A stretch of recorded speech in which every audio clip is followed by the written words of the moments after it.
Does Ace Bailey actually love Utah? Looks like it might be possible. Let's talk about his Hoops Nerd Show.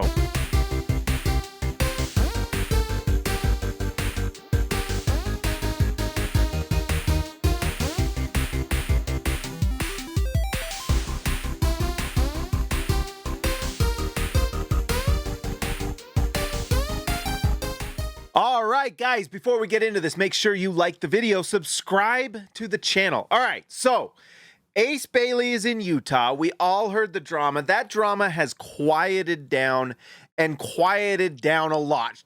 I'm sure Jonathan Givony is a little disappointed he doesn't have an article to write or anything to say to get a few more clicks. He's just sort of disappeared into his Gollum shadow. But Ace Bailey certainly appears to be loving Utah. If you haven't read it already, go to the Deseret News site. Go read the Utah Jazz article by Sarah Todd. It's phenomenal. You get a good recap. I also wrote about it on SLC Dunk. You can go there. But Utah is treating this Ace Bailey situation perfectly. We have to talk about it a little bit. This has some crazy ramifications that I think are really important for the future. Now, we all know the stories. Like I said, the Ace Bailey wants to go to the Wizards, doesn't want to go to Utah, doesn't want to go to Charlotte, doesn't want to go to Philly. Some of those may have been geographical. You know, Utah has the stigmas, whether they're fair or not, they're not fair, but they're there. And, you know, he didn't want to go to Charlotte because there were lots of rumors going on that players did not want to play with LaMelo Ball because the ball's in his hands. And if you watch LaMelo Ball and the Charlotte Hornets, you can see why. Go watch a Charlotte Hornets game. You'll wonder how many times anyone else gets to actually touch the ball. I mean, there's times where I was rooting for LaMelo Ball because of tanking purposes, but it is rough at times. And so he didn't want to go there. In Philadelphia, it was because he was going to probably come off the bench with so many players on the floor that are, you know, Tyrese Maxey, Jared McCain, Paul George, and obviously Joel Embiid. There were not going to be a lot of minutes and touches going to Ace Bailey, so you can see why he kind of maneuvered his way out of there. Geographically, that was the issue with Utah. I just don't know if it was like top of his list. And like I've said in other videos, I mean, if you were going to the NBA and they said you're going to Minnesota or Oklahoma City or somewhere like that, if you were just kind of picking where you wanted to be, let's say you didn't like the Lakers growing up and you were going to get drafted by the Lakers. Would you have loved it? Probably not. But if you get drafted by them, then you're going to make the best of it. Well, Utah did more than just make the best of it. They have treated this situation perfectly. We all know that Ryan Smith and one of his big things is to really showcase Utah, and he's doing a great job. We got to give him credit. He is doing a great job. And he really, along with, you know, the Ainges, Zanuck, really bet on this Utah Jazz organization, what they could do if they brought a star into Utah. And then also just Utah itself. They banked on their ability to win him over with how they treated him and with Utah itself being something that he could really enjoy. And honestly, when players come here, they enjoy it a lot more than they realize. If you saw the Derek Favors tweet where he talked about how he can understand someone where he was from, you know, Atlanta and came to Utah, he can understand why players think, I'm not going to love it there. But when you get here, you can find gold, is what Derek Favors said. And there is a lot of players that have come here and loved it. Mike Conley, when he left, was really not happy. His wife, if you didn't follow her at all, they made their first trip back to Utah, and she was just crying about how much she missed Utah.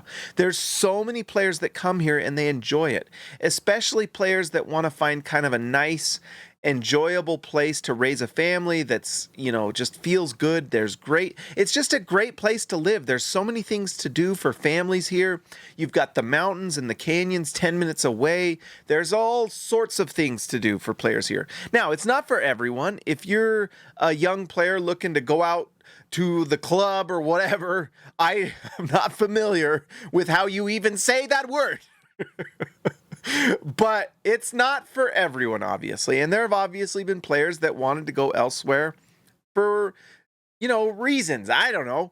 You know, but there have been players that loved it. I know that Darren Williams, superstar, regretted leaving. Gordon Hayward regretted leaving. Darren Williams still comes back and lives in Utah for parts of the year. He has a house in like Holiday, I believe, and enjoys being here. It's a great place to be, and players end up enjoying it. So Utah knew that, brought him over, and it's great. And the reason I got to give a lot of credit to Austin Ainge and the Ainges in general is because they have changed this mindset and viewpoint that so many Jazz fans have that is just ridiculous and stupid. And I hope we've put it to bed. I hope it's dead, to be honest. And it is this idea that, oh no, players don't want to be here. They just leave after 7 years. Oh, I'm going to go cry in my room. Go cry in your room. Go to your room. That's what I say to you, Jazz fans. With that viewpoint, go away. You have all been proven wrong. All of you. You little whiners. You little weasels. You wieners. You bums. Stop that. Grow some. Grow up. Start having some confidence in your life and in Utah, like the Utah Jazz, because Danny Ainge and Austin Ainge and whoever did not have that viewpoint. They believe in Utah. They believe in themselves. It's called winning mindset. It's called belief. All this fear mindset can go away. Literal Jazz fans that were like, we'll never win a title. No. The Jazz can and will. And it is by doing stuff like this. First, it is putting yourself in a spot to get the player you need. Second, it is having the self-respect and the confidence and belief that you can build and that you can bring these players here, win them over, and grow something. Right? They have that belief. They did not believe that. They did not act like that. That is pathetic. Stop it. Learn something from this. Ace Bailey has come over, and it's gone perfectly. From the moment that Ace Bailey has come off the plane, the Utah Jazz organization has embraced him and made him feel welcome, but not just him and his management team. Yes, Omar Cooper has been embraced, and it was the right thing to do. We saw that Ace Bailey goes to his first practice. And then guess what? We see him going through these first practices, and Omar Cooper Jr., Omar Cooper's son, is being brought on as a guest coach. Now, you can argue that maybe there's certain situations where it's not good when a certain player has too much sway or say in what teams do. Looking at you, Donovan Mitchell. But guess what? It's usually a good bet. If you have a player that has that kind of sway, it usually means they're pretty good, right? So Utah is setting this situation up really well. They obviously talked to Ace Bailey, talked to his camp, talked to everyone, and said, hey, just come here and we'll make it right. And they're doing it right. This is creating great just karma, great situation, a great relationship with Ace Bailey and his camp. I mean, it's not like that's anything new. You look at the New York Knicks and Jalen Brunson, his dad is one of the assistant coaches. It's not like that crazy. It's not something out there. And they went to the Eastern Conference Finals.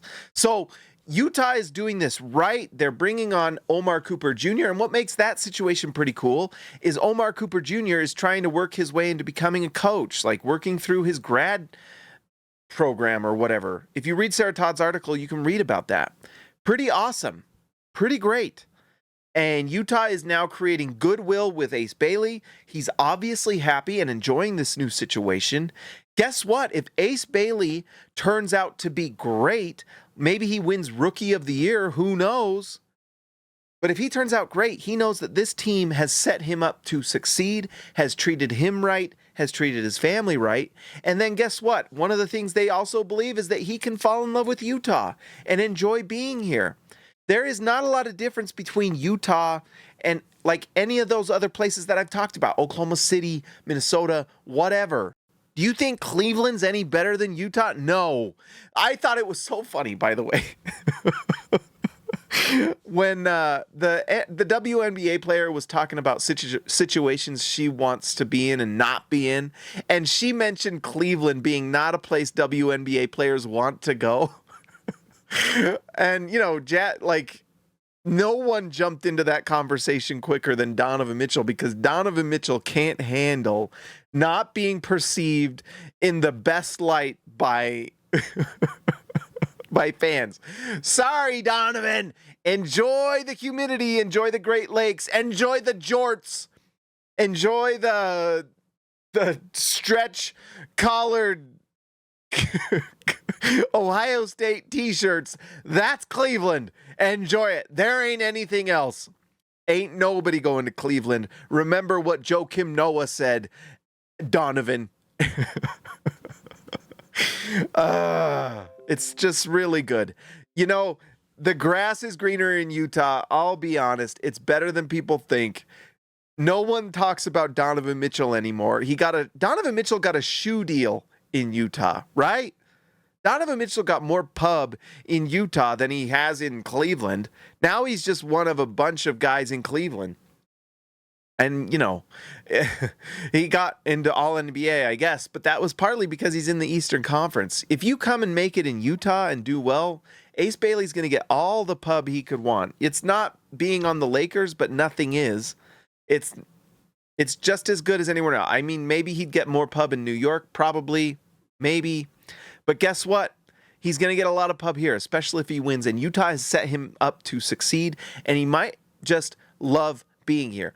All the signs are pointing to the fact that he does. So, guys, shout out to the All-Stars. Shout out to the members. If you want to support the channel, make sure you hit join. The channel's growing like crazy. It's pretty exciting. The videos every day. Turns out pretty good when I do videos every day, right? Anyways, thank you for being a part of this channel. Like and subscribe. I will talk to you. And shout out to the All-Stars. I will talk to you next time. Happy 4th of July!